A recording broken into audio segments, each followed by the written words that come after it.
Imagine this. It's Friday night. You're out with friends, having a great time. The bill comes. You reach for your wallet, but it's empty. No problem, you think, whipping out your shiny credit card. Swipe now, worry later, right? Fast forward 3 months. You're staring at a bill you can't pay, wondering how a few nights out turned into a financial nightmare. Sound familiar? Welcome to the world of credit cards, where your best friend can become your worst enemy, faster than you can say minimum payment. Here's the thing about credit cards. They're like fire. Used correctly, they can cook your food and keep you warm. Used carelessly, they can burn your house down. The problem? Most of us were never taught how to use them properly. Did you know that the average American has $6,194 in credit card debt? That's not just a number. That's vacations not taken, dreams put on hold, and sleepless nights worrying about bills. But here's the kicker. For every horror story, there's someone out there using credit cards to build wealth, travel for free, and boost their credit score. So which one are you? Is your credit card your worst enemy or your best friend? Let's find out. Let's start with the dark side. How can these little pieces of plastic destroy your financial life? First up, interest rates. We're talking 15%, 20%, sometimes even 30%. That $1,000 TV you bought? If you only make minimum payments, you could end up paying double or triple the original price. It's like a reverse investment. The longer you wait, the more money you lose. Then there's the minimum payment trap. It feels good to pay something, right? But here's the brutal truth. Minimum payments are designed to keep you in debt. They're just enough to keep the creditors off your back, but not enough to make real progress. It's like trying to bail out a sinking ship with a teaspoon. And let's not forget about fees. Late payment fees, over-limit fees, annual fees. It's death by 1,000 cuts. Before you know it, you're paying fees on fees. But the real danger? It's psychological. Credit cards make it easy to disconnect from your spending. It doesn't feel like real money, so you spend more. It's like financial Novocaine. You don't feel the pain until it's too late. Now, I know what you may be thinking. Are there any benefits to credit cards? Well, hold on, because it's not all doom and gloom. Used responsibly, credit cards can be powerful financial tools. First, let's talk about credit scores. A good credit score is like a VIP pass to the financial world.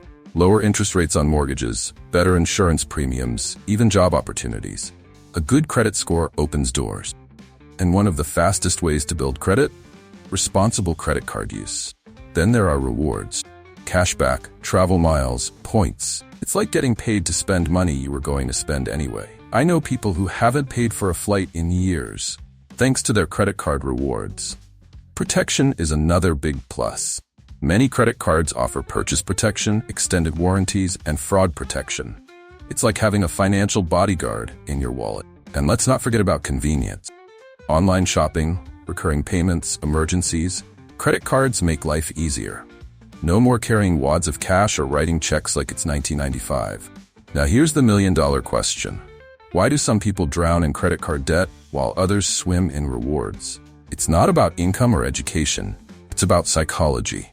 You see, credit cards tap into a part of our brain that loves instant gratification. Swipe now, worry later. Feels good in the moment, but it's a recipe for financial disaster.